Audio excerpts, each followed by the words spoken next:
Price Lord. அல்லேலூயா, அல்லேலூயா, அல்லேலூயா, அல்லேலூயா, அல்லேலூயா. அல்லேலூயா. ஆண்டவருடைய பரிசுத்த நாமம் மகிமைப்படுவதாக. தொடர்ந்து நாம் ஆண்டவருடைய வார்த்தையை தியானிப்போம். முதலாவதாக நம்முடைய தியானத்துக்கு ஆதாரமாக ஒரு வசனத்தை நாம் வாசிக்கலாம். 1 பேதுரு 5ஆம் அதிகாரம் 7வது வசனம். 1 பேதுரு 5வது அதிகாரம் 7வது வசனத்தை வாசிக்கலாம். அவர் உங்களை விசாரிக்கிறவரானபடியால் உங்கள் கவலைகளை எல்லாம் அவர் மேல் வைத்து விடுங்கள். ஆமென். அவர் உங்களை விசாரிக்கிறவரானபடியால் உங்கள் கவலைகளை எல்லாம் அவர் மேல் வைத்து விடுங்கள். ஆண்டவர் நம்மை விசாரிக்கிறவர். இந்த உலகத்திலே யார் நம்மை விசாரிக்காமல் போனாலும் நம்முடைய ஆண்டவர் தவறாமல் நம்மை விசாரிக்கிற தேவனாயிருக்கிறார்.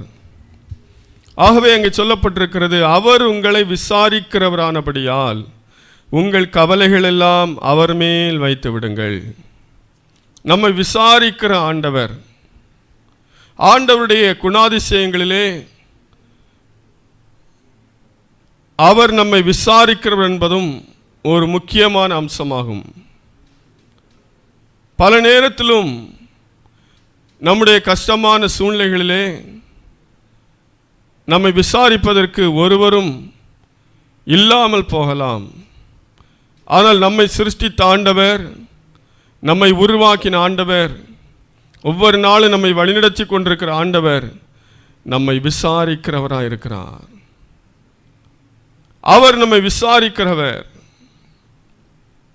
வேதத்தில் நாம் வாசிக்கும் போது ஆகாரை குறித்து நாம் வாசிக்கிறோம். சாராயின் அடிமை பெண்ணாயிருந்த ஆகார்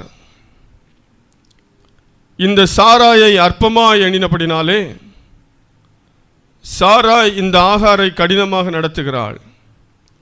ஆகவே இந்த ஆகார் சாராயை விட்டு அவள் ஓடி போகிறாள். வனாந்தரத்திலே இந்த ஆகார்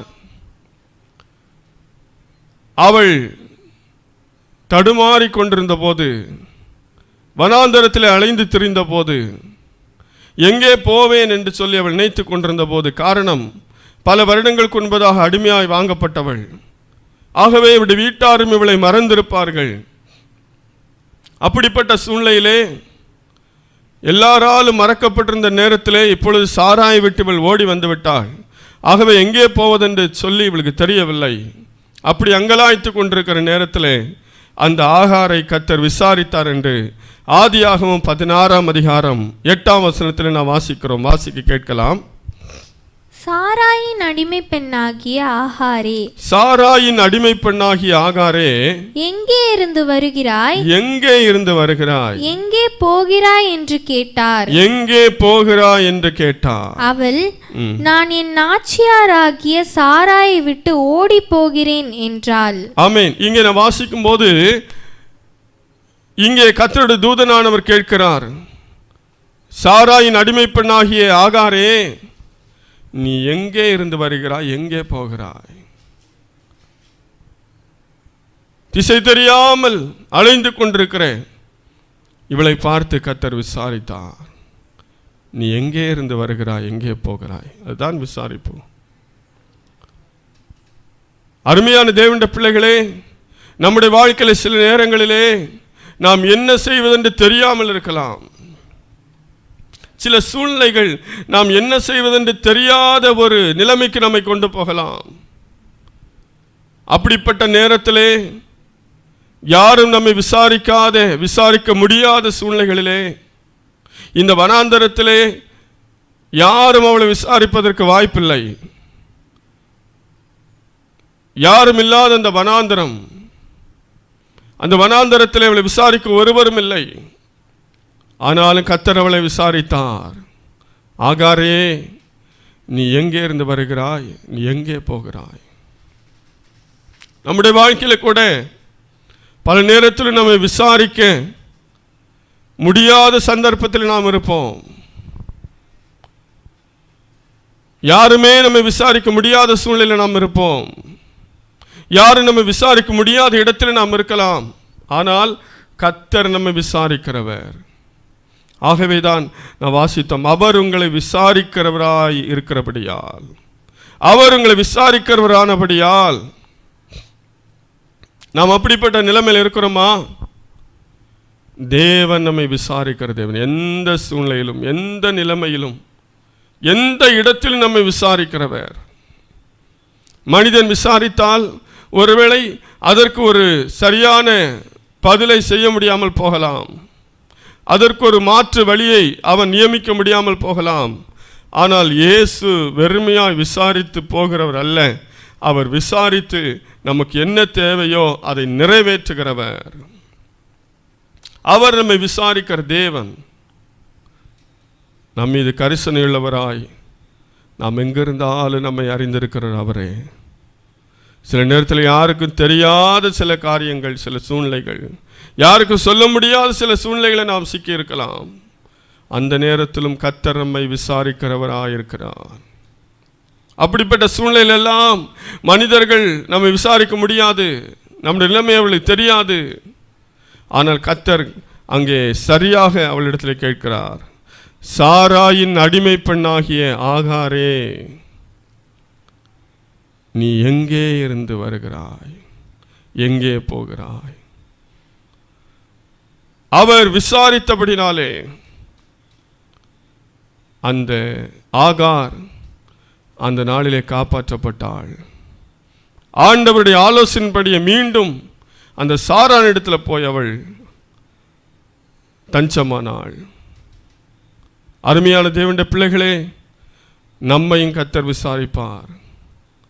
அந்த ஆகார் என்கிற அடிமை பெண்ணுக்கு யாரும் இல்லாவிட்டாலும் தேவன் அவளை விசாரித்தது போல நம்முடைய வாழ்க்கையில் நாம் சில நேரத்தில் நினைக்கிறோம், ஐயோ என்னை விசாரிக்க யாருமே இல்லையே, யாருமே என்னை விசாரிக்க வரவில்லையே, யாருமே என்னிடத்தில் வந்து ஒன்றும் கேட்கவில்லையே, என்னை விசாரிப்பார் இல்லாமல் நான் இருக்கிறேனே என்று சொல்லி நாம் அநேகரால் கைவிடப்பட்ட நிலைமையில் இருக்கலாம்.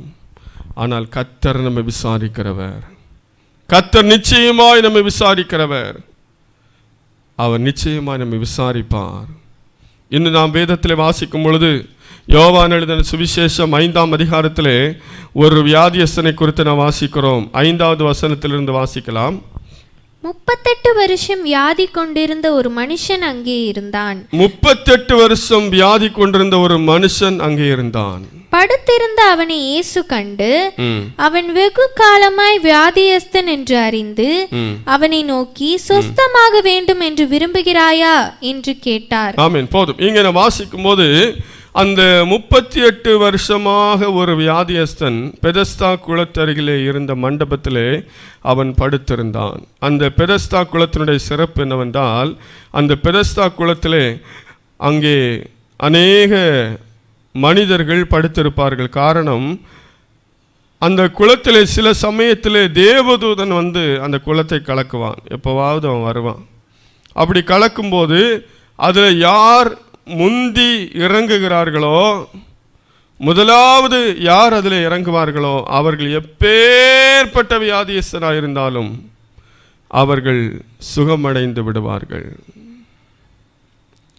ஆகவே அப்படி ஒரு அற்புதத்தை பெற்றுக்கொள்ளும்படியாக அந்த பெதஸ்தா குளத்திலே இருந்த அருகில் இருந்ததான அந்த மண்டபங்களிலே அநேகர் வந்து தங்கியிருப்பார்கள்.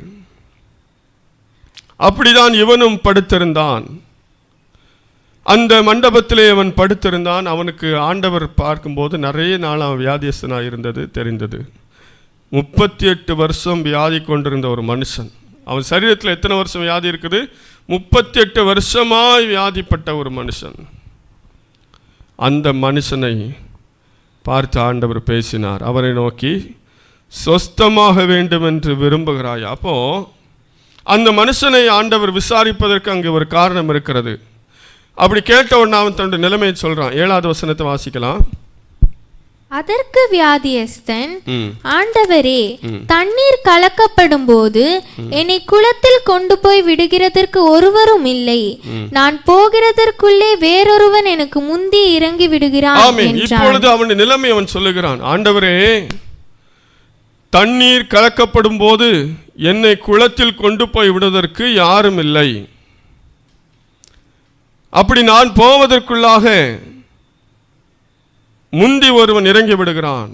இப்படியே பல வருஷம் உருண்டு போகிற. எத்தனை வருஷம் அங்கே இருக்கிறான்னு தெரியல. இந்த குளத்தை சுற்றிலும் 5 மண்டபங்கள் இருந்தது. அதில் நிறைய பேர் இருந்தாங்க. முதல்ல யார் இறங்குறான்னு அவன் சுகமாகி வீட்டுக்கு போயிடுவான். இவன் எத்தனை வருஷமாக அங்கே இருந்தான்னு தெரியல. 38 வருஷம் வியாதியஸ்தன் சொல்லியிருக்குது.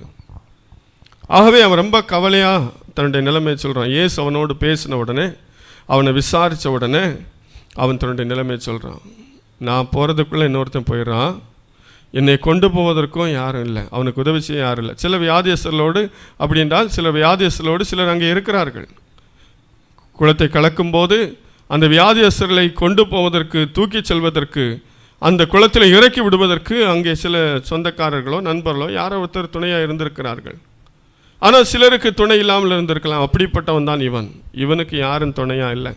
அவனுடைய சொந்த பந்தமோ அவனுடைய உடன் பிறந்தவர்களோ நண்பர்களோ யாரும் இல்லை, தனியாக இருக்கிறான். இவனால் வேகமாக இறங்கி போக முடியலை, அவ்வளோ ஒரு வியாதியஸ்தனாக இருக்கிறான். ஆகவே எத்தனையோ வருஷமாக அவன் இங்கே காத்திருந்திருக்கலாம். இந்த முறை இல்லவென்றால் இன்னொரு முறை நமக்கு சுகம் கிடைக்கும் என்று சொல்லி அப்படி காத்திருந்து 38 வருஷம் கடந்து போய்விட்டது. 38 வருஷம் அவன் வியாதியோடே இருக்கிறான். ஆகவே தான் யாருமே விசாரிப்பாரற்று கிடந்த அவனை இயேசு வந்து சந்தித்தார். அவன் ரொம்ப நாளாக இப்படி இருக்கிறான், அவனுக்கு உதவி செய்வதற்கு யாரும் இல்லைங்கிறது இயேசு தெரிந்து அந்த 38 வருஷ வியாதியஸ்தனை இயேசு சந்தித்து அவனோடு பேசுகிறார். நீ சுகமாக வேண்டும் என்று விரும்புகிறாயா? ஆம், அருமையான தேவனுடைய பிள்ளைகளே, இன்று நமக்கு உதவி செய்வதற்கு, ஒத்தாசை செய்வதற்கு, நமக்கு பரிந்து பேசுவதற்கு யாரும் இல்லாமல் இருந்தாலும் அப்படிப்பட்டவர்கள் தான் இயேசு தேடி வருகிறார். அவர் நம்மை நிச்சயமாய் விசாரிக்கிற தேவனாக இருக்கிறார். நாம் நினைக்கலாம், ஐயோ இத்தனை பேருக்கு எவ்வளோ மனிதர்கள் இருக்கிறார்கள் உதவி செய்வதற்கு, எனக்கு உதவி செய்வதற்கு யாருமே இல்லையே, என்னை ஏன் என்று கேட்பதற்கு கூட ஆள் இல்லையே, எனக்கு ஒரு ஆலோசனை சொல்ல ஆள் இல்லையே, எனக்கு ஒரு ஆறுதலான வார்த்தை சொல்ல ஆள் இல்லையே, எனக்கு நம்பிக்கை தரும் வார்த்தை சொல்ல ஆள் இல்லையே என்று சொல்லி நாம் நினைத்து கொண்டிருக்கலாம்.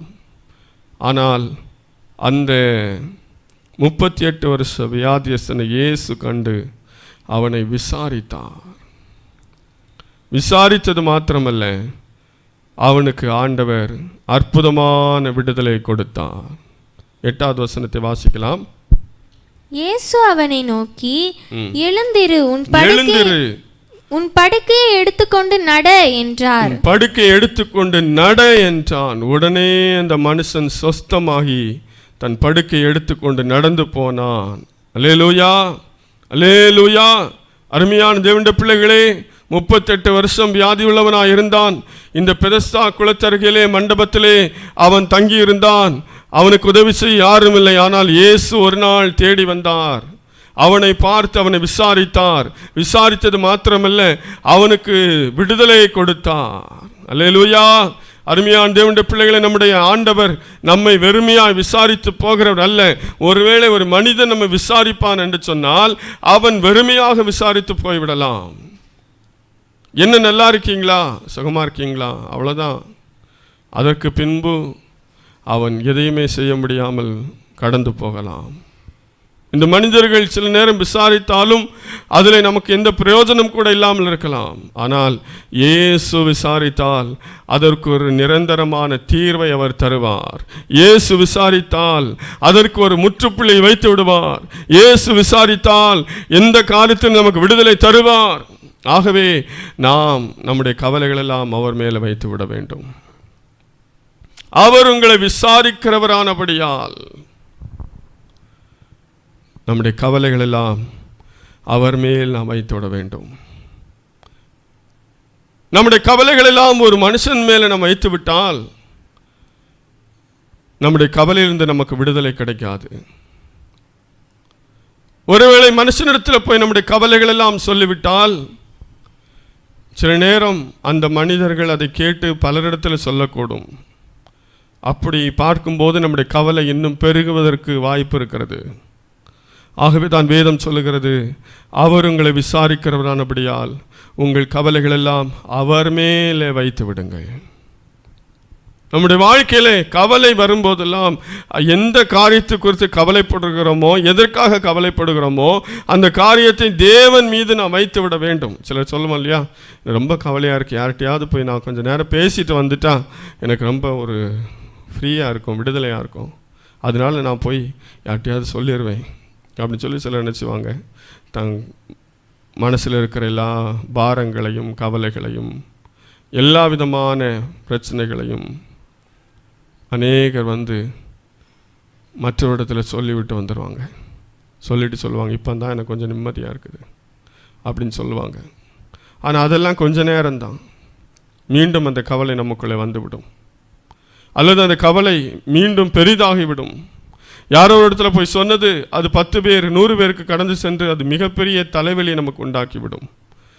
ஆனால் ஆண்டவரிடத்தில் நாம் சொல்லிவிட்டால் நம்முடைய வாழ்க்கையில் நிச்சயமாக விடுதலை உண்டு. ஆகவே நம்முடைய கவலைகள் எல்லாம் நாம் இயேசுவின் மேலே வைத்து விட வேண்டும். வேதத்தில் நாம் ஒரு உதாரணத்தை பார்க்கலாம். அன்னாள் என்கிறதான ஸ்திரியை குறித்து நாம் சாமுவேலின் புத்தகத்தில் வாசிக்க முடியும். அந்த அன்னாளுடைய உள்ளத்திலே ஒரு மிகப்பெரிய கவலை இருந்தது. அந்த அன்னாளுக்கு பிள்ளை இல்லாமல் இருந்தது. ஆகவே அவளுடைய சக்களச்சி அவளை எப்போதும் வேதனைப்படுத்தி கொண்டிருந்தாள். உனக்கு பிள்ளை இல்லையே, உனக்கு என்ன இருந்து என்ன பிரயோஜனம், உனக்கு குழந்தை பாக்கியம் இல்லையே என்று சொல்லி ஒவ்வொரு நாளும் அவளை வேதனைப்படுத்தி கொண்டிருந்தாள். அவள் எப்போதெல்லாம் சந்தோஷமாக இருக்கலாம் என்று நினைக்கிறாளோ அப்போதெல்லாம் அவள் வேதனைப்படுத்துவாள். முக்கியமான பண்டிகை நாட்களில் அவளை வேதனைப்படுத்துவாள். எல்லாரும் உட்கார்ந்து சாப்பிட்டு கொண்டிருக்கும் பொழுது வேதனைப்படுத்துவாள். இவளை ஒரு நாள் சந்தோஷமாக இருக்கவே விட மாட்டான். ஆகவே இவளுக்குள்ளே அதை குறித்து ஒரு மிகப்பெரிய கவலை இருந்து கொண்டது. வேதத்தில் வாசிக்கிறோம், எப்போதும் அவள் அழுது கொண்டே இருப்பாள். எந்த ஒரு பண்டிகையிலும் அவள் சந்தோஷமாக இருந்ததில்லை. வருட வருடம் அங்கே சீலோவிற்கு அவர்கள் தேவனை தொழுது கொள்ள போவார்கள். அங்கு போயும் அவள் சந்தோஷமாக இருக்க முடியாது. அவள் அழுது கொண்டே இருப்பாள். அவளுடைய புருஷன் எவ்வளவோ அவளை ஆறுதல் படுத்தினாலும் அவளுக்கு ஆறுதல் இல்லை. அவளுடைய புருஷன் அவளை விசாரித்தாலும் அவளுக்கு ஆறுதல் இல்லை. அவளுக்கு எத்தனையோ நல்ல வார்த்தைகளை சொன்னாலும் அவளுக்கு ஆறுதல் வரவில்லை. அவளுடைய அழுகையை தடுக்க யாராலும் முடியவில்லை. அப்படிப்பட்ட ஒரு கவலை மிகுந்த ஒரு ஸ்திரீயாய் இந்த அன்னாள் காணப்பட்டாள். ஆனால் ஒரு நாள் அவள் ஒரு தீர்மானம் எடுத்து வருஷம் சீலோவிற்கு போவாள். ஆனால் அன்று அவள் ஒரு வித்தியாசமான ஒரு தீர்மானத்தை எடுத்து, நான் என் தேவனிடத்தில் போய் சொல்ல போகிறேன், என் தேவனுக்கு தெரியப்படுத்த போகிறேன், அவரிடத்திலே சென்று நான் விண்ணப்பம் பண்ண போகிறேன் என்று சொல்லி அன்றைக்கு ஒரு தீர்மானத்தோடு தேவ சமூகத்துக்கு சென்று அவள் விண்ணப்பம் பண்ணினாள். அவள் வெகு நேரம் முணுமுணுத்து கொண்டே இருந்தாள். அவள் விண்ணப்பம் பண்ணுகிறது அவளுக்கும் தேவனுக்கு தெரிய அவள் விண்ணப்பம் செய்து கொண்டிருந்தபடினாலே அவளை பார்ப்பதற்கு வெறித்தவளை போல இருந்தது, மதுபானம் குடித்தவளை போல இருந்தது. ஆகவே இந்த ஆசாரியன் ஏலி கேட்கிறான், நீ எதுவரைக்கும் இப்படி வெறி கொண்டிருப்பாய்? உன் குடியை விட்டு நீ எப்போது மனம் திரும்பவா என்று சொல்லி அவன் கேட்கிறான். அப்பந்தான் அவன் சொல்றா, 1 சாமுவேல் 1ஆம் அதிகாரம் 15ஆம் வசனத்தையும் 16ஆம் வசனத்தை வாசிக்கலாம். அதற்கு அன்னாள் பிரதியுத்தரமாக, அப்படி அல்ல என் ஆண்டவனே, அப்படி அல்ல ஆண்டவனே, நான் மன கிளேசமுள்ள ஸ்திரீ, நான் திராட்சரசமாகிலும் மதுவாகிலும் குடிக்கவில்லை. நான் கர்த்தருடைய சந்நிதியில் என் இருதயத்தை ஊற்றி விட்டேன். உம்முடைய அடியாளை பேலியாளின் மகளாக எண்ணாதேயும். மிகுதியான விசாரத்தினாலும் கிளேசத்தினாலும் இந்நேரம் மட்டும் விண்ணப்பம் பண்ணினேன் என்றாள். இங்கே அந்த 7 இடத்துல தன்னுடைய நிலைமை அவள் சொல்லுகிறாள், நான் மனக்லேசம் உள்ள ஸ்திரீ, மிகுதியான விசாரத்தினாலும் கிளேசத்தினாலும் இந்நேரம் மட்டும் விண்ணப்பம் பண்ணினேன். மிகுந்த விசாரம், கிளேசம், மனக்லேசம், மனக்கவலை, பயங்கரமான கவலை அவளுக்குள்ள இருந்தபடினால அவள் சொல்லுகிறாள், நான் கவலை நிறைந்த ஒரு ஸ்திரீ, ஆகவே நான் இந்நேரம் உனக்கு விண்ணப்பம் பண்ணினேன். இன்னும் அங்கே அவள் என்ன சொன்னாள்? 15ஆம் வசனத்திலே, கர்த்தருடைய சந்நிதியில் என் இருதயத்தை ஊற்றிவிட்டேன். 17ஆம் வசனத்தில் வாசிக்கிறோம், அப்புறம் அவள் துக்கமுகமாய், 18ஆம் வசனத்திலே, அப்புறம் அவள் துக்கமுகமாய் இருக்கவில்லை, அவள் ஊற்றிவிட்டாள். அதுதான் இங்கே பேதுரு எழுதுகிறார். அவர் உங்களை விசாரிக்கிறவரானபடியால் உங்கள் கவலைகள் எல்லாம் அவர் மேல் வைத்து விடுங்கள். நாம் இன்னைக்கு என்ன செய்கிறோம்? ஆண்டோடு சொல்லிட்டு மீண்டும் அந்த கவலையை நம்ம எடுத்துகிட்டு போயிடுறோம். ஆனால் அவள் ஊற்றி விட்டாள். அதுக்கு பிறகு அவள் துக்கமுகமாக இருக்கவே இல்லை. அந்த அனுபவம் இந்த நாளில் நமக்கு தேவை. நம்மில் அநேகர் ஜெபிக்கிறோம், அநேகர் ஆண்டவரில் சொல்லுகிறோம், சொல்லிட்டு மீண்டும் அந்த கவலை நாம் தூக்கி செல்லுகிறோம். ஆண்டோட சமூகத்துக்கு வர்றோம், நம்முடைய கவலையெல்லாம் சொல்கிறோம், போகும்போது அந்த கவலையை மூட்டையோடு எடுத்துகிட்டு போகிறோம். வேதம் அப்படி சொல்லவில்லை. அவர் மேல் வைத்து விடுங்கள், உங்கள் கவலைகள் எல்லாம் அவர் மேல் வைத்து விடுங்கள், அவர் பார்த்து கொள்வார். ஆகவே அவர் மேலே நம்முடைய கவலைகளை நாம் வைத்து விடும்போது அந்த கவலை மீண்டும் நம்முடைய வாழ்க்கைகளை கடந்து வருவதில்லை. நாம் நம்முடைய கவலைகளை சொல்லிவிட்டு மீண்டும் எடுத்து சொல்கிறோமா, அல்லது ஆண்டவர் மேல் அந்த கவலை வச்சிடுறோமா? கர்த்தர் மேல் உன் பாரத்தை வைத்து விடு, அவர் உன்னை ஆதரிப்பார். அவர் மேலே வைத்து விட வேண்டும். அதற்கு பின்பு அதை குறித்து நாம் யோசிக்க கூடாது. அவர் எல்லாவற்றையும் பார்த்து கொள்கிற தேவன். இங்கே இந்த அன்னாள் அப்படிதான். தன்னுடைய கவலை எல்லாம் அவள் ஊற்றிவிட்டாள். தன்னுடைய இருதயத்தில் இருந்த கவலை பாரம் எல்லாவற்றையும் தேவ சமூகத்தில் ஊற்றிவிட்டு அவள் வெளியே வந்தாள். அதற்கு பின்பு அவள் துக்க முகமாக இருக்கவே இல்லை, அவள் கவலைப்படவே இல்லை. ஆகவே அவள் வேண்டிக் கொண்டதை அவள் பெற்றுக்கொண்டாள். தேவன் அவளை ஆசீர்வதித்தார். ஆகவே ஏன் நாம் நம்முடைய கவலைகள் எல்லாம் அவர் மேல் வைத்து விட வேண்டும்? லூக்கா எழுதின சுவிசேஷம் 21ஆம் அதிகாரம் 34ஆம் வசனத்தை வாசிக்கலாம். லூக்கா 21:34. உங்கள் இருதயங்கள் பெரும் திண்டியினாலும் வெறியினாலும் லௌகீக கவலைகளினாலும் பாரமடையாதபடிக்கும், போதும், பாரமடையாதபடிக்கும் என்று சொல்லி நான் வாசிக்கிறோம். இப்போ இந்த கவலைகளை வைத்திருந்தால் அது நமக்கு ஒரு பெரிய பாரமாக மாறிவிடுகிறது. அந்த பாரம் நம்முடைய வாழ்க்கையில் இருக்கும்போது நாம் ஆவிக்குரிய ஜீவியத்திலே சரியாக ஓட முடியாது, ஆவிக்குரிய ஜீவியத்தில் சரியாக நாம் நடக்க முடியாது, நம்முடைய ஆவிக்குரிய ஜீவியம் சரியாக இருக்காது.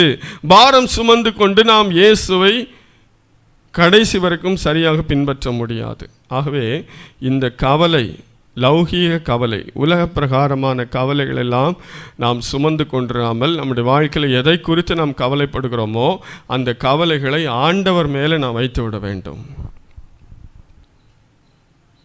அந்த பாரமாக அது நமக்கு இருக்குமானால் நாம் ஜெபிக்க முடியாது, நாம் வேத வசனத்தை வாசிக்க முடியாது, நாம் ஆண்டவரை ஆராதிக்க முடியாது, ஆவிக்குரிய ஜீவியத்தில் நாம் எழுந்து பிரகாசிக்க முடியாது. காரணம், நாம் ஜெபிக்க ஆரம்பித்த உடனே அந்த கவலை நம்ம வந்துவிடும்.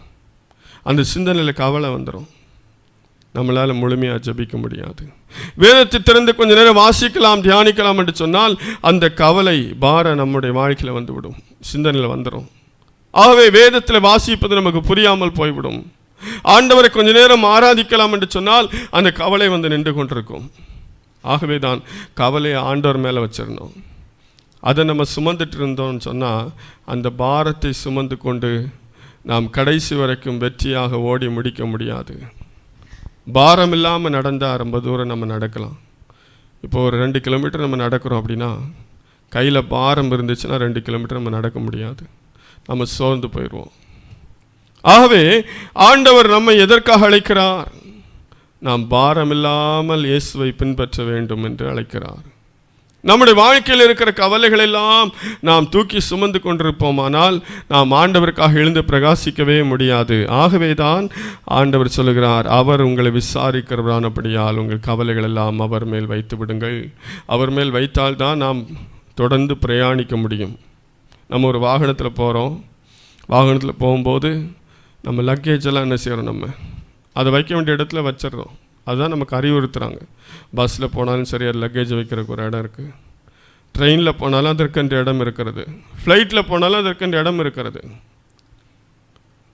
ஆனால் நாமே அதை சுமந்து கொண்டே இருந்தோம் சொன்னால் நம்முடைய பிரயாணம் கசப்பாக மாறிவிடும். நம்ம லக்கேஜில் நம்மளே இப்படி தூக்கிட்டு உட்காந்து ஒரு நாள் ஃபுல்லாக நம்ம பிரயாணம் பண்ண முடியுமா? முடியாது.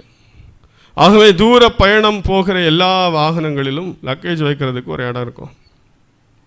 காரில் கூட பின்னாடி டிக்கி இருக்குது. ஆகவே லக்கேஜ் வைக்க வேண்டிய இடத்துல அதில் வைக்கணும். பாரத்தை வைக்க வேண்டிய இடத்துல வச்சிடணும்.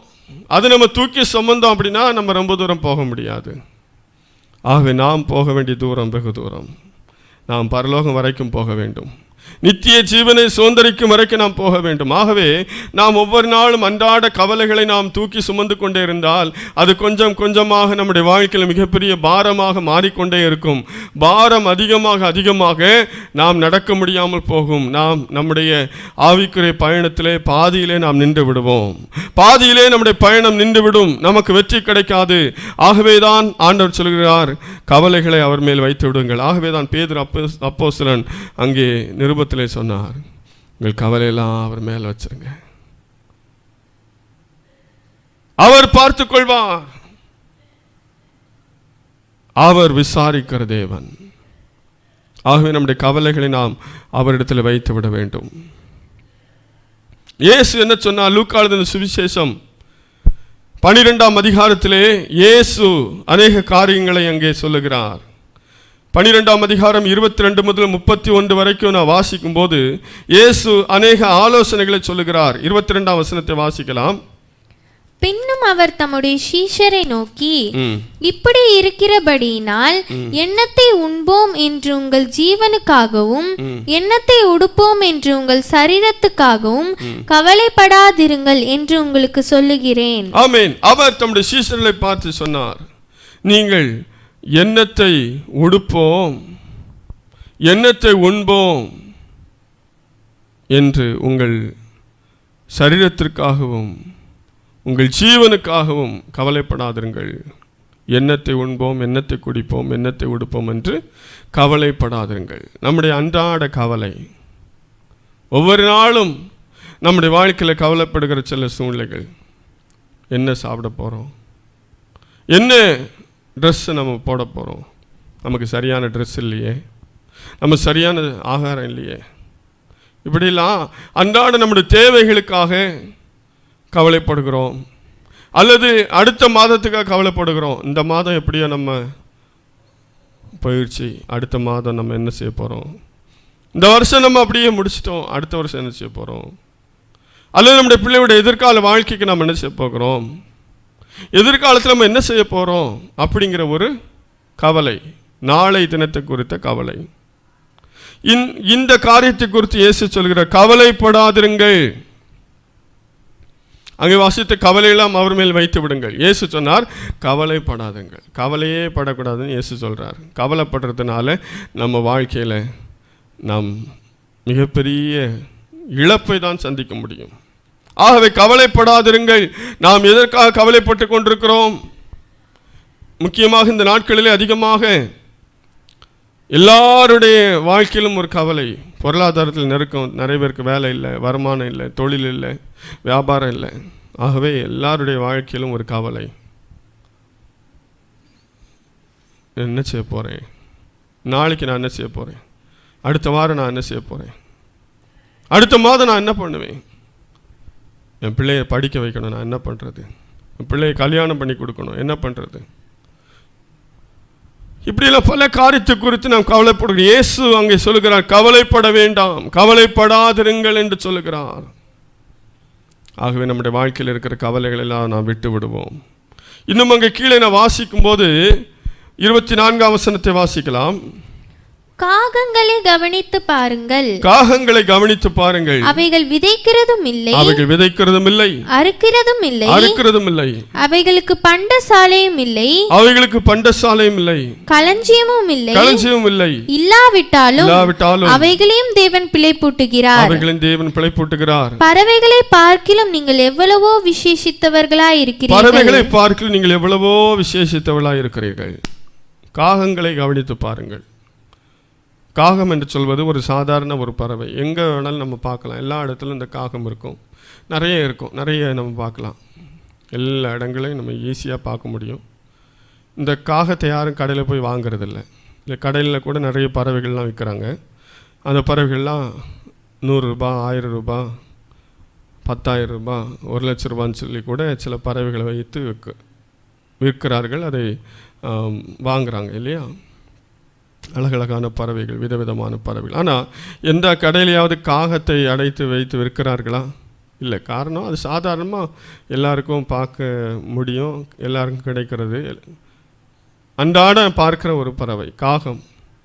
ஆகவே சொல்கிறார், காகங்களை கவனித்து பாருங்கள். சாதாரணமான அந்த பறவை தான். காகங்களை கவனித்து பாருங்கள். அவை விதைக்கிறதும் இல்லை, அறுக்கிறதும் இல்லை, அவைகளுக்கு பண்டசாலையும் இல்லை, களஞ்சியம் இல்லை. இல்லாவிட்டாலும் அவைகளையும் தேவன் பிழைப்பட்டு. நம்ம காகத்துக்கு வேலை கிடையாது, அதுக்கு மாத சம்பளம் கிடையாது, அதுக்குன்னு பிஸ்னஸ் கிடையாது, அதுக்கு பேங்க்கில் அக்கௌண்ட் கிடையாது, அதுக்கு சேர்த்து வைக்கிறதுக்கு எதுவும் இல்லை. ஆனால் அந்த காகத்தை கர்த்தர் என்ன செய்கிறார்? பிழைப்பூட்டுகிறார். இந்த காகத்தை கர்த்தர் போஷிக்கிறார். ஆகவே அதை கவனித்து பார்க்க சொல்றார். இப்படிப்பட்ட எத்தனையோ பறவைகளை கர்த்தர் போஷிக்கிறார். அவைகளை பார்க்கல நீங்கள் விசேஷித்தவர்கள். அல்லேலூயா, அல்லேலூயா. அருமையான தேவனுடைய பிள்ளைகளே, இப்போ இந்த காகங்களை, சாதாரண அந்த காகம் அது கொஞ்ச நாள் இருக்கும், செத்து போயிடும். அதை கூட ஆண்டவர் செய்கிறாரு, ஒவ்வொரு நாளும் பிழைப்பூட்டுறாராம். அவைகளை பார்க்கல நீங்கள் எவ்வளவோ விசேஷித்தவர்கள். 1 மடங்கல்ல, 2 மடங்கல்ல, 10 மடங்கல்ல, 1000 மடங்கல்ல. ஆகவே தான் சொல்லி எவ்வளவோ விசேஷித்தவர்கள். காகத்துக்கு நமக்கும் ரொம்ப வித்தியாசம். நம்ம ரொம்ப விசேஷித்தவர்கள். அவைகளெல்லாம் பரமபிதா பிழைப்பூட்டுகிறார். அவைகளுக்கு யார் பிழைப்பூட்டுகிறாரோ அவர் தான் நம்முடைய ஆண்டவர். நமக்கும் ஆண்டவர் தான், அந்த காகத்துக்கும் அவர் தான் ஆண்டவர். இந்த ஆகாயத்து பறவைகள் எல்லாம் போஷிக்கிற தேவன் நம்மை போஷிக்க மாட்டாரா? நாம் எவ்வளவு விசேஷித்தவர்கள். ஆகவே நாம் ஏன் கவலைப்பட வேண்டும்? அந்த காகம் ஒரு நாள் கவலைப்பட்டதில்லை. நாம் ஏன் கவலைப்பட வேண்டும்? ஆகவே தான் இயேசு சொன்னார், நீங்கள் கவலைப்படாதிருங்கள், ஆகாயத்து பறவைகளை கவனித்து பாருங்கள், காகங்களை கவனித்து பாருங்கள் என்று சொல்லுகிறார். கவலைப்படுறதுனாலே ஒரு பிரயோஜனமும் இல்லை. வாசிக்கலாம் 25ஆம் வசனத்தையும் 26ஆம் வசனத்தையும். கவலைப்படுகிறதினால் உங்களில் எவன் தன் சரீர அளவோடு ஒரு முழத்தை கூட்டுவான்? உங்களில் எவன் தன் சரீர அளவோடு ஒரு முழத்தை கூட்டுவான்? மிகவும் அற்பமான காரியம் முதலாய் உங்களால் செய்யக்கூடாதிருக்க மற்றவைகளுக்கு நீங்கள் கவலைப்படுகிறது என்ன? மற்றவைகளுக்காக நீங்கள் கவலைப்படுகிறது என்ன? இங்கே இயேசு சொல்லுகிற, கவலைப்படுறதுனால ஒன்றும் நம்ம செய்ய முடியாது. கவலைப்படுறதுனால யாராவது சரீரத்தில் ஒரு முழத்தை கூட்ட முடியுமா? கவலைப்படுறதுனால யாராவது ஒரு அடி வளர்ந்துட முடியுமா? ஒவ்வொருத்தருக்கும் ஆண்டவர் என்ன ஹைட் வச்சிருக்காரோ அதுதான், எவ்வளவு வளர வேண்டும் என்று ஆண்டவர் வைத்திருக்கிறார். கவலைப்படுறதுனால ஒரு அடி யாரும் என்ன செய்ய முடியாது, வளர முடியாது. சரீர அளவோடு ஒரு முழத்தை என்ன செய்ய முடியாது, கூட்டவே முடியாது. ஆகவே இன்னும் அங்கே சொல்லுகிறார், மிகவும் அற்பமான காரியம் முதலாக உங்களால் செய்யக்கூடாது. நம்மளால் எதுவுமே செய்ய முடியாதுங்க. ஒரு சிறிய காரியம் கூட தேவ கிருபை இல்லாமல் நம்ம செய்ய முடியாது. மனுஷன் சொல்கிறான், இதெல்லாமோ செய்வேன்னு சொல்கிறான், நான் என்னெல்லாமோ சாதிக்க போகிறேன்னு சொல்கிறான். ஆனால் அவனுடைய சுவாசம் அவனை விட்டு எடுபட்டு போனால், அவனுடைய உயிர் அவனை விட்டு பிரிந்து போனால், அவனுடைய ஆத்மா அவனை விட்டு பிரிந்து போனால் ஒன்றும் பிரயோஜனம் இல்லை. ஒரு மனுஷன் எப்படியா சொன்னான், ஆத்மாவே அநேக நாட்களுக்காக உனக்காக நான் என்ன செய்கிறேன், களஞ்சியத்தில் சேர்த்து வைத்திருக்கிறேன்.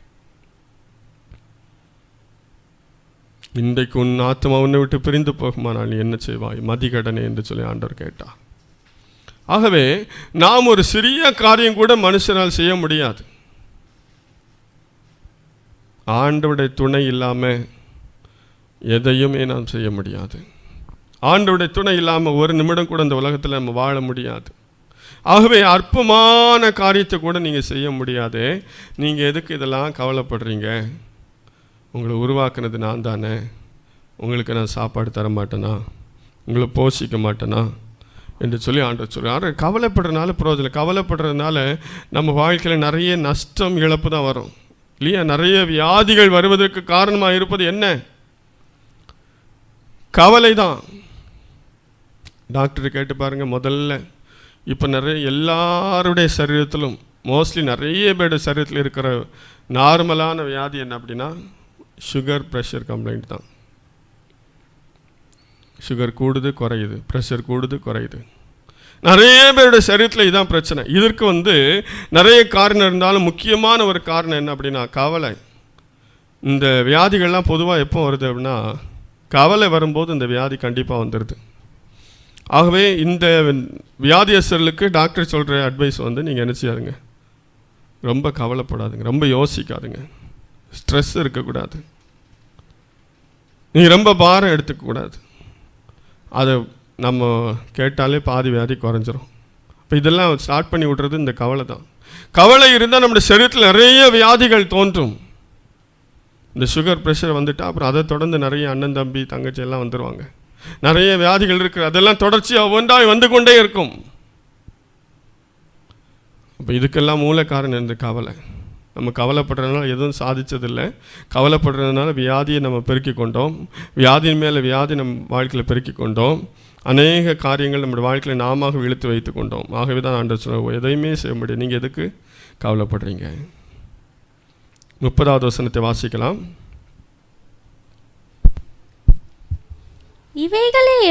இவைகளையெல்லாம் உலகத்தார் நாடி தேடுகிறார்கள். உலகத்தார் நாடி தேடுகிறார்கள். இவைகள் உங்களுக்கு வேண்டியவைகள் என்று, இவைகள் உங்களுக்கு வேண்டியவைகள் என்று உங்கள் பிதாவானவர் அறிந்திருக்கிறார். உங்கள் பிதாவானவர் அறிந்திருக்கிறார். எதெல்லாம் நமக்கு எதற்கெல்லாம் கவலைப்படுறோமோ அதெல்லாம் நமக்கு தேவையானது என்று நம்முடைய பிதா அறிந்திருக்கிறார். இதெல்லாம் யார் நாடி தேடி கவலைப்பட்டு இருப்பாங்களா? உலகத்தார், ஆண்டவரை அறியாதவர்கள். இப்படிப்பட்ட வல்லமையான ஒரு தேவனை அறியாதவர்கள் கவலைப்படுவாங்களாம். இப்படிப்பட்ட ஒரு உண்மையான கர்த்தரை அறிந்து கொண்ட நாம், மெய்யான தேவனை அறிந்து கொண்ட நாம், சர்வ வல்லமையுள்ள தேவனை அறிந்து கொண்ட நாம் கவலைப்பட வேண்டிய அவசியம் இல்லை அப்படின்னு சொல்றாரு. இதெல்லாம் அஞ்ஞானிகள் நாடி தேடுவார்கள், உலகத்தார் நாடி தேடுவார். நீங்கள் கவலைப்படாதுங்க, உங்களுக்கு வேண்டியவைகள் இன்னதென்று உங்கள் பிதாவானவர் அறிந்திருக்கிறார். ஆகவே அவர் நம்முடைய பிதா, நம்மை உருவாக்கினவர், நம்மை சிருஷ்டித்தவர், நம்முடைய வாழ்க்கையில் தேவையெல்லாம் அறிந்திருக்கிறார். ஆண்டவர் அறியாதவங்க, ஆண்டவரை ஏற்றுக்காதவங்க, ஆண்டவருடைய வல்லமைக்கு தெரியாதவங்க வேணால் கவலைப்பட்டு இருக்கலாம். நீங்கள் ஏன் கவலைப்படுறீங்க அப்படின்னு ஆண்டவராக இயேசு கிறிஸ்து சொல்லுகிறார். ஆகவே நம்முடைய வாழ்க்கையில் நாம் கவலைப்பட வேண்டிய அவசியம் இல்லை. நாம் என்ன செய்ய வேண்டுமா? 31ஆம் வசனத்தை வாசிக்கலாம். தேவனுடைய ராஜ்யத்தையே தேடுங்கள், தேவனுடைய ராஜ்யத்தையே தேடுங்கள், அப்பொழுது இவைகள் எல்லாம் உங்களுக்கு கூட கொடுக்கப்படும். அப்பொழுது இவைகள் எல்லாம் உங்களுக்கு கூட கொடுக்கப்படும். நாம் செய்ய வேண்டியது கவலைப்படுவதல்ல, நாம் கவலைப்பட வேண்டிய அவசியம் இல்லை. நாம் தேவனுடைய ராஜ்யத்தை தேடும்போது நாம் எதற்காகவெல்லாம் கவலைப்படுறோமோ அதெல்லாம் நமக்கு கூட கிடைக்கும். நாம் செய்ய வேண்டியது தேவனுடைய ராஜ்யத்தை நாம் தேட வேண்டும். நம்முடைய கவலைகள் எல்லாம் அவர் மேலே வைத்துவிட்டு நாம் தேவ ராஜ்யத்தை தேட வேண்டும், தேவனுடைய நீதியை நாம் தேட வேண்டும், தேவனுக்கேற்ற காரியங்களை நாம் தேட வேண்டும். அப்படி நாம் அதில் ஆர்வமாக இருக்கும்போது நம்முடைய வாழ்க்கையில் இருக்கிற தேவைகளெல்லாம் கர்த்தர் தானாகவே சந்தித்து விடுவாராம். ஆகவே இயேசு கிறிஸ்து சொன்னார், கவலைப்படாதுங்க, கவலைப்படுவதனால பிரயோஜனம் இல்லை. ஆண்டவரை தேடும்போது நமக்கு தேவையானதெல்லாம் ஆண்டவர் தருகிறார். அருமையான தேவனுடைய பிள்ளைகளே, லூக்கா எழுதின சுவிசேஷம் 10ஆம் அதிகாரம் 41, 42 ஆகிய வசனங்களை வாசிக்கலாம். இயேசு அவளுக்கு பிரதியுத்தரமாக, மார்த்தாளே மார்த்தாளே, மார்த்தாளே மார்த்தாளே, நீ அநேக காரியங்களை குறித்து கலங்குகிறாய், நீ அநேக காரியங்களை குறித்து கவலைப்பட்டு கலங்குகிறாய், தேவையானது ஒன்றே, தேவையானது ஒன்றே. மரியாள் தன்னை விட்டு எடுபடாத நல்ல பங்கை தெரிந்து கொண்டாள் என்றார். ஆமென். ஆண்டவராக இயேசு கிறிஸ்து மரியாள் மார்த்தாள் என்பவருடைய வீட்டிலே அவர் போகிறார். அங்கே அவர் சென்று எல்லா ஜனங்களுக்கு உபதேசித்து கொண்டிருக்கிறார். மரியாள் இயேசுவின் பாதத்தருகே உட்கார்ந்து ஆண்டோட வார்த்தைகளை கவனித்து கொண்டிருக்கிறாள். ஆனால் இந்த மார்த்தாளோ அவள் இயேசுவின் பாதத்தருகே உட்கார்ந்து வசனத்தை கேட்காமல் அவள் நிறைய வேலைகளை செய்து கொண்டிருக்கிறாள். திடீரென்று சொல்லி அவளுக்கு கோபம் வருகிறது. நான் இவ்வளவு தனியாக இருந்து இத்தனை வேலையெல்லாம் செய்கிறேன், என்ற சகோதரியோ அங்கே இயேசுவின் பாதத்திற்கு உட்கார்ந்து அவள் அவருடைய வார்த்தைகளை கேட்டுக்கொண்டிருக்கிறாளே என்று சொல்லி இயேசுவிடத்தில் அவள் அந்த மரியாளை குறித்து கம்ப்ளைண்ட் பண்ணுறான். அப்போ தான் இயேசு சொன்னார், மார்த்தாளே, நீ அநேக காரியங்களை குறித்து கவலைப்பட்டு கலங்குகிறாய், தேவையானது ஒன்றே. நம்முடைய வாழ்க்கையில் தேவையான காரியத்தை விட்டுட்டு தேவையில்லாத காரியத்தெல்லாம் நம்ம கவலைப்பட்டு இருக்கிறோம். தேவையில்லாத கவலைகள். தேவையானது ஒன்றே. நிறைய காரியத்தை குறித்து கவலைப்படுறோம், நிறைய கவலை. சிலர் தேவையில்லாதெல்லாம் கவலைப்படுவாங்க. திடீர்னு அவங்க படு தூங்கிட்டே இருப்பாங்க, ஃபேனை பார்ப்பாங்க. ஐயோ, இந்த ஃபேனு ஒருவேளை இன்றைக்கி நைட்டு நம்ம தலையில் விழுந்துருமோ, இது விழுந்தால் என்ன ஆகும்? உடனே கொஞ்சம் பாயை எடுத்து தள்ளி போட்டு அல்லது பெட் எடுத்து தள்ளி போட்டு தூங்கிடுவாங்க. ஃபேன் விழுந்துடக்கூடாது. கேஸ் ஸ்டவ்வில் வேலை செஞ்சுட்டே இருப்பாங்க. அதுக்கு பாட்டுக்கு எரிஞ்சிட்ருக்கோம், வேலை நடந்துக்கிட்டே தான் இருக்கும். திடீர்னு அவங்களுக்கு ஒரு எண்ணம் வந்துடும், கேஸ் இப்போ வெடிச்சிச்சுன்னா என்ன ஆகும்? வெடிச்சிருமோ, தீப்பத்தி எரிஞ்சிருமோ, இப்படியெல்லாம் யோசிப்பாங்க. ஒழுங்காக தான் வண்டியில் போயிட்டே இருப்பாங்க, திடீர்னு யோசிப்பாங்க, வண்டி எங்கேயாவது போய் இடிச்சிருச்சுன்னா என்ன ஆகும்? அதை குறிச்சே கவலைப்பட்டு இருப்பாங்க. அப்படி கவலைப்படும் போதே எங்கேயா போய் இடிச்சிடும். அருமையான தேவனுடைய பிள்ளைகளை, இப்படி தேவையில்லாத சில காரியங்களை நம்முடைய சிந்தனையில் கொண்டு வந்து கவலைப்பட்டு நடக்காத காரியத்தையும் நம்மளே கற்பனை பண்ணி அதை ஒரு கவலையாக மாற்றி, அதை ஒரு பாரமாக மாற்றி, அதை ஒரு பிரச்சனையாக மாற்றி நிறைய பேர் இப்படி தான் அவங்க வாழ்க்கையை கெடுத்து கொண்டிருக்கிறார்கள். அங்கே மார்த்தாள் அநேக காரியத்தை கூட்டி, இப்போ என்ன தேவை? இப்போ இயேசு கிறிஸ்து வந்திருக்கிறார், அவர் விலையேற பெற்ற வார்த்தையை சொல்லி கொண்டிருக்கிறார், அதை இனி நம்ம கேட்க முடியாது. ஆகவே மரியாள் அங்கே உட்காந்து அவருடைய வார்த்தையை கேட்டுக்கொண்டிருந்தாள். ஆனால் இவ்வளோ அங்கே வீட்டில் இருக்க வேலைகளெல்லாம் செஞ்சிட்டு இருந்தாள். வீட்டில் இருக்க வேலை எப்போ வேணாலும் செய்யலாம். ஆனால் இயேசு கிறிஸ்து அவர் எப்போதும் இங்கே இருக்க மாட்டார். அவர் பேசி கொண்டிருக்கிறார், ஜீவனுள்ள வார்த்தையை சொல்லி கொண்டிருக்கிறார். தேவையானது ஒன்றே. அருமையான தேவனுடைய பிள்ளைகளே, சிலர் வாரம் முழுவதும் சும்மா இருப்பாங்க. ஆனால் ஃபாஸ்டிங் ப்ரேயர் அன்னைக்கு தான் அவங்க வீட்டில் உள்ள எல்லா வேலையும் செய்வாங்க. திங்கட்கிழமையிலேருந்து ஒவ்வொரு நாளும் ஃப்ரீயாக தான் இருப்பாங்க. என்று ஃபாஸ்டிங் ப்ரேயரோ, வெள்ளிக்கிழமையா சனிக்கிழமையா என்றைக்கு சபையில் ஃபாஸ்டிங் ப்ரேயர் வச்சுருக்காங்களோ அன்னைக்கு தான் அவங்க என்ன செய்வாங்க, காலையிலே எழுந்து வீடெல்லாம் பெருக்கி தொடச்சி அன்னைக்கு எல்லா அழுக்கு துணியும் கொண்டு போய் ஊற வச்சு துவைச்சி எல்லா வேலையும் முடிச்சுட்டு அன்றைக்கி தான் எக்ஸ்ட்ரா 2 பொரியல் எல்லாம் பண்ணி வச்சுட்டு பாதி ஃபாஸ்டிங் ப்ரேயருக்கு வந்து சேருவாங்க. மற்ற நாள்லாம் ஃப்ரீயாக தான் இருப்பாங்க, நல்லா தூங்கிட்டு இருப்பாங்க, துணி துவைக்க மாட்டாங்க, வீடு பெருக்க மாட்டாங்க, எந்த வேலையும் செய்ய மாட்டாங்க. அன்னைக்கு ஃபாஸ்டிங் ப்ரேயர் அன்னைக்கு தான் அது வசனம் அப்படி தான் நிறைவேறுது. ஏசால வாசிக்கிறோம், நீங்கள் குத்துகிறதற்கும் அடிக்கிறதற்கும் உபவாசிக்கிறீர்கள், நீங்கள் உங்கள் வேலையை கட்டாயமாய் செய்கிறீர்கள். உபவாசம் அன்னைக்கு கட்டாயமாக வேலை செய்கிறாங்க, மற்ற நாள் செய்யாத வேலை அன்னைக்கு செய்வாங்க. இது ஒரு பிசாசின் தந்திரம். அப்போ தேவையானது ஒன்றே. அன்னைக்கு தேவையில்லாத காரியத்தை நம்ம செய்யக்கூடாது. அநேகம் பேர் இந்த மார்த்தாளை போல தான் காணப்படுகிறோம். அநேக காரியங்களை குறித்து தேவையில்லாமல் கவலைப்பட்டு இருக்கிறோம். இயேசு சொன்னார், அநேக காரியங்களை குறித்து கவலைப்பட்டு கலங்குகிறாய், தேவையானது ஒன்றே. மரியாள் தன்னை விட்டு எடுபடாத நல்ல பங்கை தெரிந்து கொண்டாள். ஆகவே நம்முடைய கவலையெல்லாம் ஆண்டவர் மேலே வச்சிருவோம். தேவையானதை நோக்கி ஓடுவோம், தேவையானதை நாடுவோம், தேவையானதை வாஞ்சிப்போம். நமக்கு தேவையானதெல்லாம் நாம் எதுக்காக கவலைப்படுறோமோ அதெல்லாம் நமக்கு கிடைச்சிடும். ஆகவே கவலைகளை நாம் விட்டு விடுவோம், கவலைகளை விட்டு விடுவோம். இனி நாம் வேதத்தில் வாசிக்கும் போது அப்போஸ்தலர் 20ஆம் அதிகாரம் 22 வாசிக்கலாம். அப்போஸ்தலனாகிய பவுல் அங்கே சொல்லுகிறார், வாசிங்க.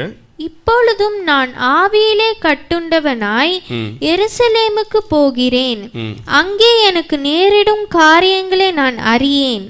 கட்டுகளும் உபத்திரவங்களும் எனக்கு வைத்திருக்கிறதென்று பரிசுத்த ஆவியானவர் பட்டணந்தோறும் தெரிவிக்கிறதை மாத்திரம் அறிந்திருக்கிறேன். கட்டுகளும் உபத்திரவங்களும் எனக்கு வைத்திருக்கிறது என்று பரிசுத்த ஆவியானவர் பட்டணந்தோறும் தெரிவிக்கிற மாத்திரம் அறிந்திருக்கிறேன். ஆகிலும் அவைகளில் ஒன்றையும் குறித்து கவலைப்படேன். போதும், அவைகளில் ஒன்றையும் குறித்து கவலைப்படேன் என்று அவர் சொல்கிறார். வாசிக்கலாம். என் பிராணனையும் நான் அருமையாக எண்ணேன். என் ஓட்டத்தை சந்தோஷத்தோட முடிக்கவும் தேவனுடைய கிருபையின் சுவிசேஷத்தை பிரசங்கம் பண்ணும்படிக்கு நான் கர்த்தராகிய இயேசுவின் இடத்தில் பெற்ற ஊழியத்தை நிறைவேற்றவுமே விரும்புகிறேன். ஆமென். என் ஓட்டத்தை சந்தோஷமாய் முடிக்கவும் நான் பெற்ற ஊழியத்தை நிறைவேற்றவுமே விரும்புகிறேன். இதை எதை குறித்து நான் கவலைப்பட மாட்டேன். ஆகிலும் அவர்கள் ஒன்றையும் குறித்து கவலைப்படேன். பவுலுக்கு கவலைப்படுறதுக்கு நிறைய விஷயம் இருந்துச்சு. போகிற இடத்துல அவனுக்கு சொல்லப்பட்டுச்சு, உபத்திரம் உண்டு, கட்டுகள் உண்டு, பாடுகள் உண்டு, சிறைச்சாலை உண்டு. அவனுக்கு எல்லாம் தெரியும். இதெல்லாம் எனக்கு தெரிஞ்சும் எல்லாத்தையும் அறிந்திருக்கிறேன். ஆகிலும் அவர்கள் ஒன்றையும் குறித்து கவலைப்படேன்.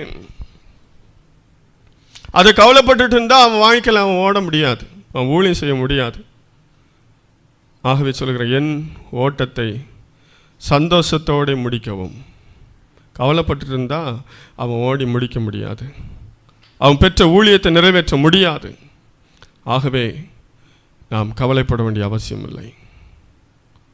அப்போஸ்தலனை போல் சொல்லி, இதை எதை குறித்து நான் கவலைப்படேன்? நம்ம வாழ்க்கையில், நம்முடைய ஆவிக்குரிய ஜீவியத்தில் நாம் சரியாக ஓடி முடிக்க வேண்டுமானால் நாம் எதை குறித்தும் கவலைப்படாமல், நாம் எதற்காய் அழைக்கப்பட்டிருக்கிறோமோ, எதற்காய் ரட்சிக்கப்பட்டிருக்கிறோமோ, எதற்காய் வேறு பிரிக்கப்பட்டிருக்கிறோமோ, எதற்காய் தெரிந்து கொள்ளப்பட்டிருக்கிறோமோ அதை மாத்திரம் நோக்கி நாம் ஓட வேண்டியது அவசியமாக இருக்கிறது. கண்களை மூடி ஆண்டவர் நோக்கி நாம் பார்க்கலாம். ஆமென். அநேக காரியத்தை குறித்து மார்த்தாள் கவலைப்பட்டு கொண்டிருந்தாள். ஆனால் பவுல் சொல்லுகிறான், அவைகள் ஒன்றையும் குறித்து நான் கவலைப்படேன். அவர் உங்களை விசாரிக்கிறவரானபடியால் உங்கள் கவலைகள் எல்லாம் அவர் மேல் வைத்து விடுங்கள். நம்முடைய கவலை எல்லாம் அவர் மேலே வச்சிருவோம். அவர் எல்லாவற்றையும் பார்த்து கொள்வார். தேவையானது ஒன்றே, தேவனுடைய ராஜ்யத்தையும் அவருடைய நீதியையும் தேடுவோம். அப்பொழுது இவைகள் எல்லாம் நமக்கு கூட கொடுக்கப்படும். அன்னாள் தன்னுடைய இருதயத்தில் உள்ளதெல்லாம் ஊற்றி விட்டாள். அவள் மனக்லேசம் உள்ள ஸ்திரீ. சொல்லுகிறாள், நான் மனக்லேசம் உள்ள ஸ்திரீ. அதற்கு பின்பு துக்கமுகமாக இருக்கவே இல்லை.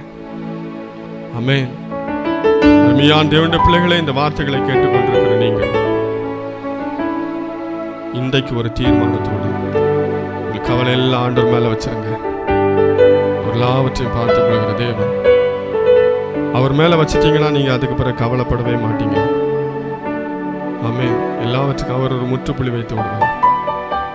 ஹல்லேலூயா, ஹல்லேலூயா. ரிபகன சகன ரபகனமா.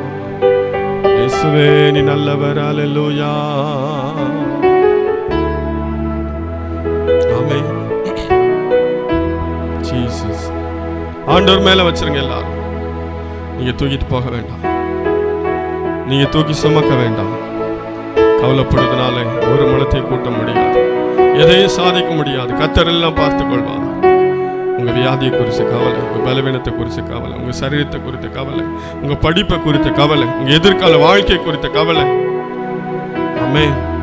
எதுவா இருந்தாலும் ஆண்டவர் மேல வச்சிருங்க. அப்பா நீங்க பார்த்துக்கோங்கப்பா, நான் உமக்காக ஓடுறேன்ப்பா, நான் உடைய சித்த நிறைவேற்றுறேன்ப்பா. நான் அந்த பரலோக ராஜ்யத்தை எப்படியாலும் பிடித்துக்கொள்ள ஆண்டவரே.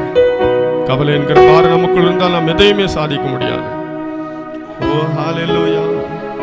கர்த்தர் மேல் பாரத்தை வைத்து விடு, கலங்கி தவிக்காதே. அவரே உன்னை ஆதரிப்பார், அதிசயம் செய்வார். கர்த்தர் மேல் பாரத்தை வைத்து விடு, கலங்கி தவிக்காதே. அவரே உன்னை ஆதரிப்பார், அதிசயம் செய்வார். நீதிமான் தள்ளாட விட மாட்டார், நித்தமும் காத்து நடத்திடுவார். ஆமென். நீதிமான் தள்ளாட விட மாட்டார், நித்தமும் காத்து நடத்திடுவார். பாரத்தை வைத்து விடு, கலங்கி தவிக்காதே.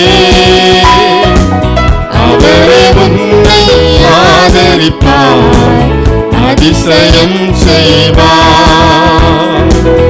அவரே உன்னை ஆதரிப்பார், அதிசயம் செய்வார்.